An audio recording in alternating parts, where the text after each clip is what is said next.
LLC. Broaden the scope of exposure for your business by going beyond the interview. Learn more at www.jmmbmediallc.com or email us at jmmbradio@gmail.com. I love that this morning's sunrise does not define itself by last night's sunset. Steve Maraboli. America's recent stance on reproductive health is not a shock to Patrice D'Amato. In her 38 years as a healthcare professional, she has seen the country ricochet between reproductive freedom and restrictions more than once. However, she knows that behind all the heated, impersonal rhetoric sit real women with incredible stories. She wrote her new book, The View from the Clinic, in order to humanize the act of abortion from the eyes and heart of a clinic nurse. Welcome, Patrice. Thank you. Yes, welcome, welcome. So let me ask you, what made you write this book? Well, I always tell people I did not want to write this book. It was, there was a higher calling and they said, oh, you're going to write this book. And I said, oh, can I write about something else? And they said, nope, this is the book.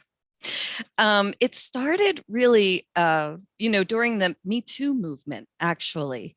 And I was listening to the radio and I heard these politicians talking about how we should tax women's sanitary products because they're not essential, because women can just hold it and go to the bathroom, wipe it off and go. Why shouldn't we tax those products? I just stopped. I mean, you hear all kinds of crazy stuff, you do. And I was hearing it at that time. And I had walked away from women's health like 20 years before to go back to the university and teach, but I had worked in women's health in the abortion clinics and all. And I had to leave at that point in time it wasn't time for people to understand and hear what I had to say. But 20 years later, 25 years later, I'm listening to this married politician, acting like an authority, deciding for us that we don't need, this is a luxury item, is to have sanitary products for women. And I thought, all right, you don't know what goes on in the bathroom, your own bathroom, right? Like, and I realized, I said, you know what? I'm done. Nurses have to start talking. We have to be articulate. We have to be smart, and we have to reach people where they live so that they'll listen to us. So I thought, well, what arena of nursing would really grab people's attention and make them listen to what we have to say? And, I've worked in a variety of fields. And as I say in the beginning of the book, abortion care isn't that complicated. It's pretty straightforward. It's very routine. I mean, certainly things happen once in a while, but it's not nearly as dramatic as working in the neurosurgical ICU where I worked, where we were like drilling into people's brains while they're playing the piano and those kinds of things. So I thought, all right, well, I have experience in abortion care, and boy, will that really get people going. And once again, I kind of asked my higher powers, I was like, please, not this, right? And they said, no, this is what you have to write about this. And not knowing that when I finally finished all of the editing and that it was ready to go to, be published, that, Roe versus Wade would be overturned. I didn't really think about that when I started writing a few years before, but then it all came together and I realized I'm very, very scared about doing this and using my voice this way, in a way where I thought, I could be stalked for, showing my face. But I knew that, the time had come, and sure enough, the 2 weeks before They said, Patrice, can't we rush this a little more? And I said, no. And actually, I really want it to settle down a little. I want everybody to settle down a little bit and get over the shock of what the Supreme Court just did, because I think people need to be in a situated place in their hearts and their minds to be able to listen to what I'm saying, to listen to the message. Wow. Yeah. That was moving. Mhm. That was absolutely moving. So, humanizing abortion. So that's a little bit that's in your book. Can we talk a little bit about that? Yeah. So, I wrote this, and I'm not a public health expert. I'm not a politician. I don't know all the ins and outs of all the laws and all the states and all the legal issues around this. And so I wrote this book for women, and men, and anybody who's been touched by abortion. A friend of mine, from the university said, oh, I have somebody really high level. I'll have them read your book and maybe they can endorse it for you. They, sit on many national and international councils, very important person, social policy expert. And this person started reading and then told my friend halfway through, they put the book down and said, I can't read this. It's like a girlfriend's guide to abortion. And I said, good. That's what I want.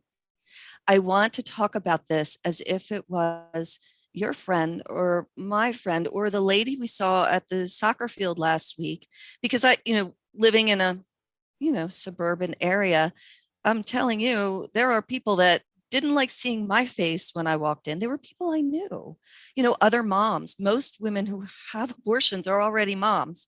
And that's a big reason they can't, they just can't swing having that third, fourth, fifth, seventh child, and so my goal is really to make this as normal to be able to talk about as if, you run into an acquaintance, a church friend or something at the grocery store. And you know how you say, oh, I heard your mom passed. How are you doing? Or, oh, I heard you had knee surgery. How are you?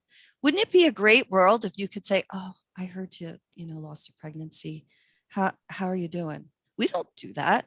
We don't do that even if it wasn't elective, right? Mhm. We surely don't.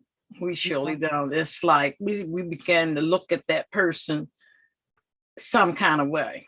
Yep, Depending on exactly. where our beliefs lie. Right.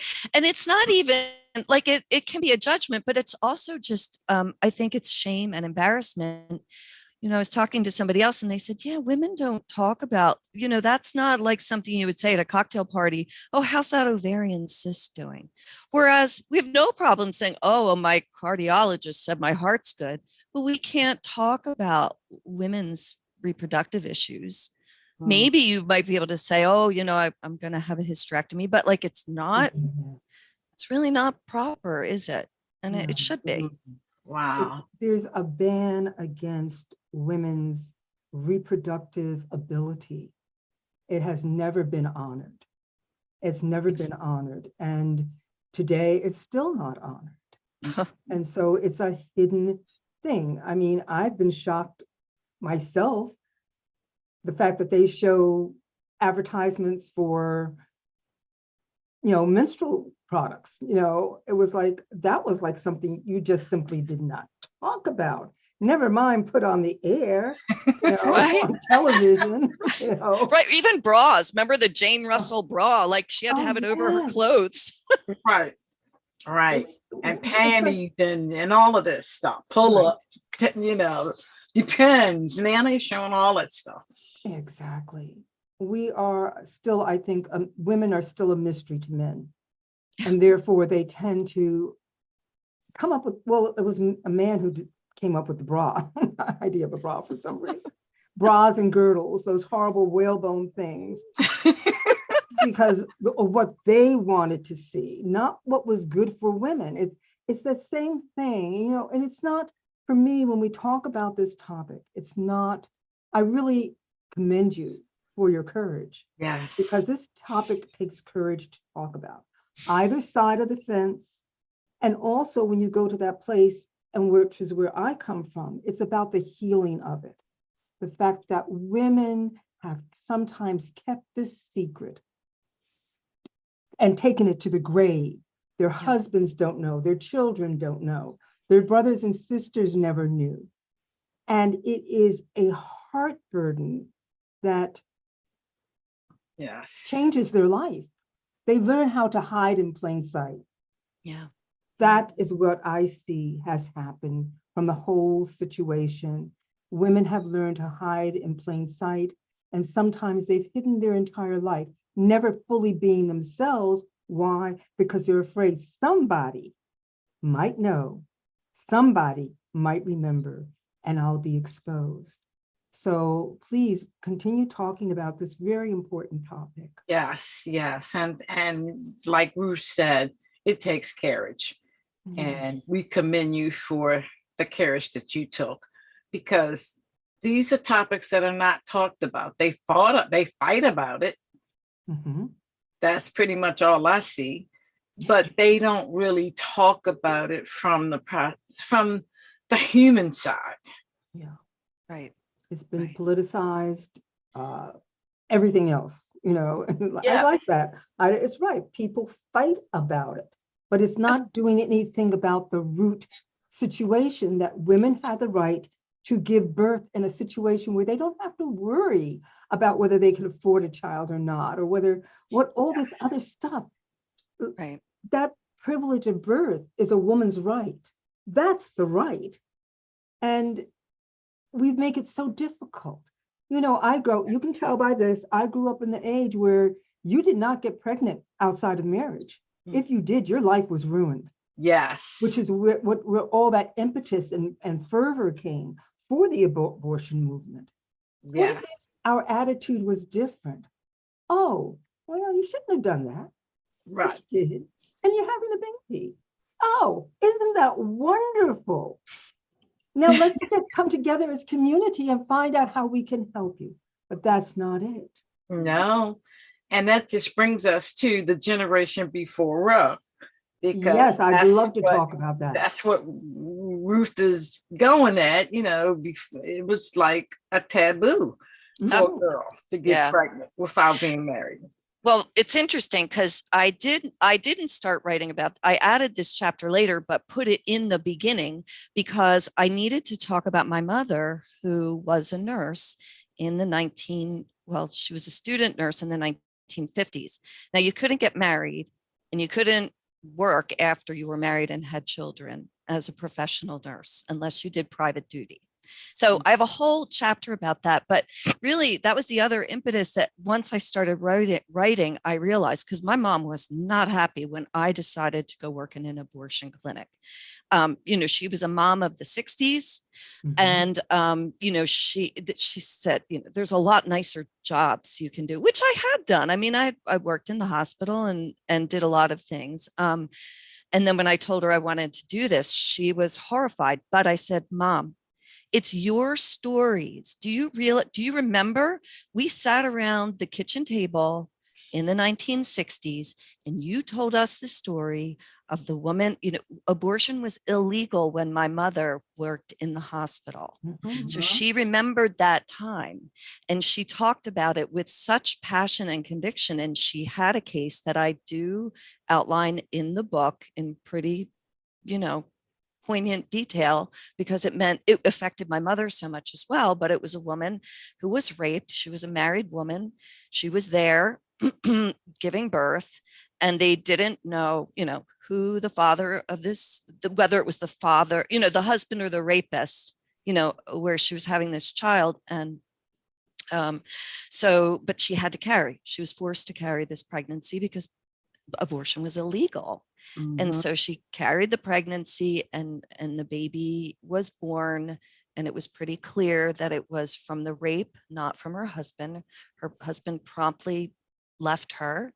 I think she screamed and cried and just wanted to, say, get it out of here. I don't want to see it. And here's this beautiful baby. I talk about it being a little beautiful mocha skin baby. And so I think those stories, they're going to come back. we have like 15 states now where, abortion's essentially illegal. Once, for a lot of women, they don't know they're pregnant until they're 6, 7, 8 weeks pregnant at that. So I think we're going to see a whole new generation of abandoned children. Like you said, Ruth, this isn't pro-life. This is just pro-birth. This is not about the life of anybody once this baby's born, if you're not willing to take care of them and the mother that needs to support them. So it's tough times. Yes, it is. When you talk about that, is such a common situation, and the alternative was what they used to call back alley and coat hanger abortions. Yes. How do we remedy? Okay, there's so many things we could talk about with this. We're going to have to come back so we can continue this conversation. Definitely going to have to come back. I will be happy to come back.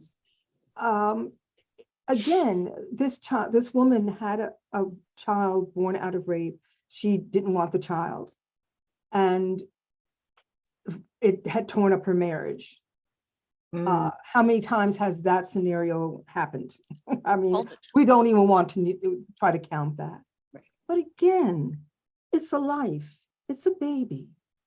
Is there somewhere within our system of things that we can learn to love regardless?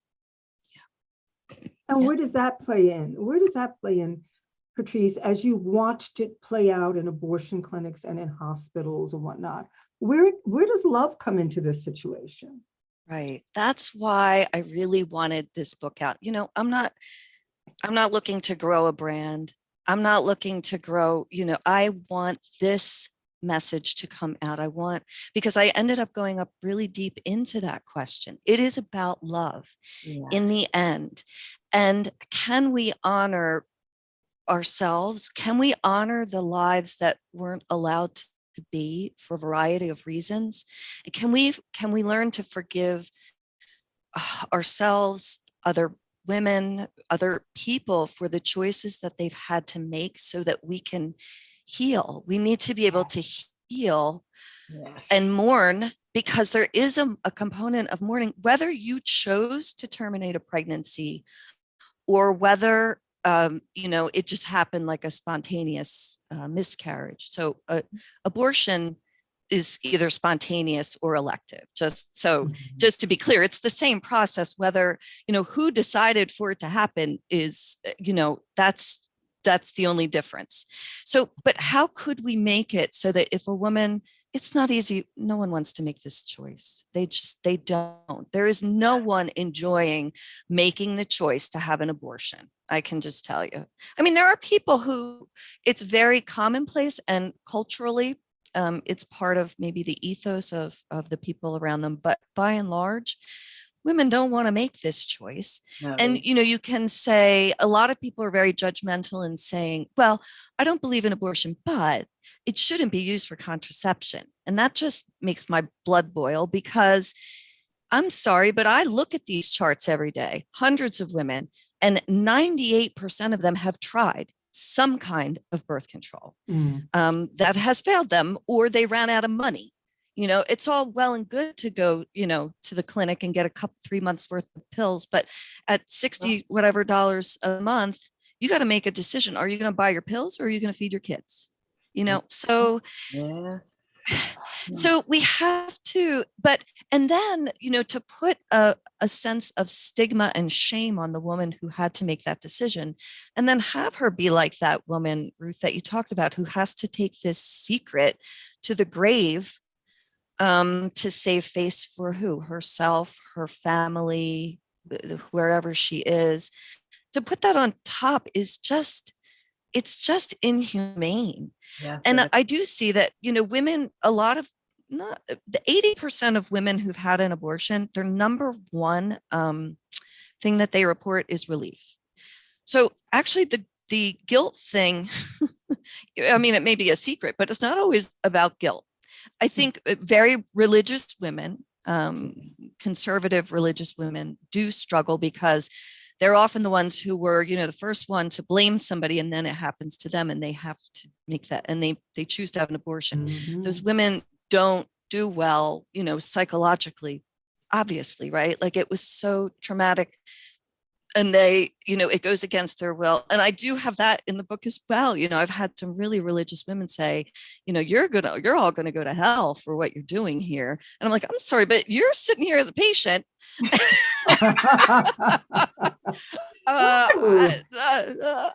Yeah. And I usually just say, but listen, I usually just say, you know, pray for us, pray for us, pray for yourself. I think we can all use, you know, prayer and forgiveness for everything that, you know, we're doing. I personally don't feel that I'm doing the wrong thing in helping women get where they feel they need to go.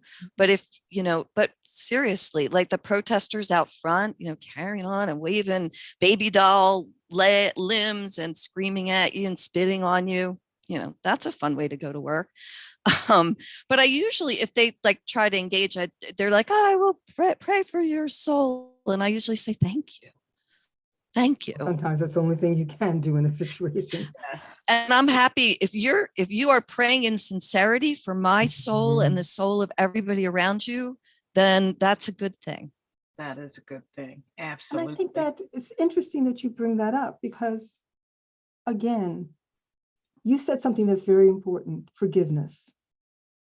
And though it may not be, like you said, at first it may be relief. Whew, okay, dodge that bullet. Okay, I can go on with my life. I can take care of the children that I have. And it's not guilt, it's relief, but there's also a need for forgiveness. At some point, I think for every woman who's had an abortion, if she was going to pray for anything, it's for forgiveness. Yes. Because that life, no matter what, no matter who, what, where, when, or how, knowing that you're pregnant, even on the way to the clinic, there's a part of you that wants to hold on to that. Yeah. There's something wonderful, you know, something wonderful is happening. In fact, most women, when they're pregnant, unless something really horrific is going on in their life, there's a sort of joy. They kind of know they're pregnant because they get kind of joy. And that's why it's so hard for them to let go. Yeah. I don't know, maybe that's not your experience, because I think a lot of women have that. It's just like, I'm pregnant. Oh my gosh, now what am I going to do? But first it's like, yeah. I'm pregnant. I have a life inside of me. Oh. Not everybody feels that way. I will tell you that. A lot of women are just, horrified that this could be. But I think what you're touching on is there's going to be grief. And there will be some grief. And I don't think in the healthcare professions, in the professional world, we really pay attention to that, because what I'm hearing you say is like, but there is that part of you where there is some joy and there is some excitement at the potential for having a new life blossoming in your body. Now, not all women feel that way. Some women just, and sometimes it's based on the way they got pregnant. Right, the circumstances. Mm-hmm. Right, the circumstances. But I do think that one thing we have to do, and we need to be able to, and we could all come together around this to honor what could have been, to honor that with some with grief rituals, right? Yeah. To be able to heal. It's a loss, no matter what. It's a loss. You didn't ask it to be here, but it is a loss when it's gone. Yeah. And we don't take a lot of time with that. And I think that could be a place where, people on both sides of the political fence might be able to come together, because I think that a lot of the people who are super, super pro-life and very anti-abortion, deep down, I think there's a fair amount of misogyny that we talked about, for sure, and suppression of women and their rights. But the other part of it, and I do try to talk about that, in the book, I talk a lot about men. I have a lot of male characters and, peripheral people because it affects, a lot of people, and men don't have any power in this situation. They have to honor a woman's body and her choices. And I will tell you that the vast majority of the protesters outside, without fail, are older white men. They just are. They're always old white men. They're always there. So I really went deep in one chapter, an early chapter, to try to get to, we had one guy that I got to know. He was there every day for years. He was there every day. And I mean, not like I ever chatted with him, but we sort of had an understanding, and it's an interesting little story unto itself. But like, to really go into his place of pain. Why was he there? Why was this painful for him? What does it have to do with him? And I was able to come to, to some ideas about that, which I did talk about. So I think that's where we have to start. And the other thing is, it's kind of like a holy war. I call it the holy war of the womb. We don't get to go out and fight holy wars anymore. And there are a lot of people on both sides who feel like the higher power is telling them, no, you must go out and fight for women's rights, or no, you must go out and fight for fetus rights. And they're just so entrenched in being warriors. And you need warriors, but you also, like, at some point, this war has been going on ever since I've been in nursing, 40 years now. So like, we've kind of got to move forward a little bit. It's a little bit like the war on drugs. Exactly. How did that work out? Not Right. great. What's that doing for us? We just keep finding new and wonderful drugs to kill us with. It's right. Just interesting. Yeah. So how do people get the book? Oh, so you can order it. I actually, so it's available on Amazon, Barnes and Noble. It's a paperback book. It's also an ebook. And I'm a new author. I'm a nurse, but I found out I'm actually a really pretty good writer, and I do have acting backgrounds. So I did an Audible book, and I self-narrated it. Oh, so that was a whole new experience for me, 11 hours of talking in a recording studio. But I think it really brought my voice through. So you'll hear me telling my own story. So I'm pretty proud of that. Yes, we're proud of you as well. That's awesome. Yeah, that's on Audible. And your passion just comes through. So I'm just, I know it's going to definitely come through on your Audible. So congratulations on that. Thank you. That was, that's on Audible. Mm-hmm. Yes. Okay. Yes. Wow. I think this is a wonderful conversation. And I love the fact that, you are not being political. You're not being religious. You're not waving flags and jumping up and down. I'm too tired. How about that? And yet you have brought to people something to think about in a different way. Yes. Remembering that the people who have gone through this, many of them are still alive. They're living through this. This is part of their life story. Do you criticize them? Do you judge them? Do you try to run them through a living hell just because of your beliefs or how you see things? Or do you see them as humans making an impossible decision? Right. And that's what nurses do, and in the book too, I talk about, I have prisoners coming in handcuffs, that I have to take care of as well. Or, somebody that I know killed somebody. It's part of the service of what I do, of what nurses do. I really do say this is a love letter to nurses as well, because, we're called to take care of people without judgment. Right. We're here to serve. It's not my business to preach to you, any which way. I don't know your life. I'm not you. I can't possibly do that.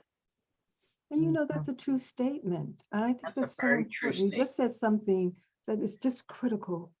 We are no one else except ourselves. We don't know that other person. And even if we're living under the same roof, we don't know that person to that extent that we can make a judgment on who they are. We don't know all the facts. We've got some of the facts, but we don't have all the facts. Right. Right. And that's so critical. And I really thank you for making, in a way, this a love letter to nurses, because my mother was a nurse. And I have always admired the sacrifices that she made, you know, as a nurse, and the stories that she would bring home to me. She would Right. always tell me her nursing stories about her patients and what was going on. And Yeah. it is a very, in its own way, it's a sacred service. Yes, it is. Sacred Yeah. service. Being a nurse is a sacred service. And that's what I got from my mother. And that's what I'm hearing from you. Yeah. So Right. thank you for that. Yeah. And being able to tell the stories and being a writer has allowed me to really go a little bit deeper into the stories that I want to share, and to be able to shape it and frame it and make it actually entertaining and fun and funny sometimes and poignant and all of it, you know. Yeah. So being able to write this in a way, and it was healing for me as well, you know, to bring those stories home. It gets pretty spiritual at the end of the book, you know, in my own way of making sense of the experience of being alive, and of, you know, and of something like abortion, you know. Mm, Yeah. wow. But again, we love your courage, Thank you. and the way that you present it, it's just human, the human side of it, Yes. which nobody talks about. Right. Nobody talks about the human side. So I definitely commend you for stepping out and being obedient to what your higher power has instructed you to do. Because at the end of the day, none of us are saints. We've all done something that we're not proud of. Yes. And it's just a part of being human. Yep. It's just a part of being human. Well, Patrice, we gotta do this again. Yeah. I want to It hear sounds more good to stories. me. Yeah, Okay. because this was definitely moving. I Mhm. didn't know when I saw your bio and everything, I didn't know how this was gonna turn out, but it turned out absolutely beautiful. Yes. You know, Good. there's no blame, there's no shame. It's just human. Yeah. The choices we have to make as women. So thank you so much for that, for sure. And we are looking forward to more. You're definitely coming back. Okay. I'm happy Thank you to. so much, Patrice. Thank you.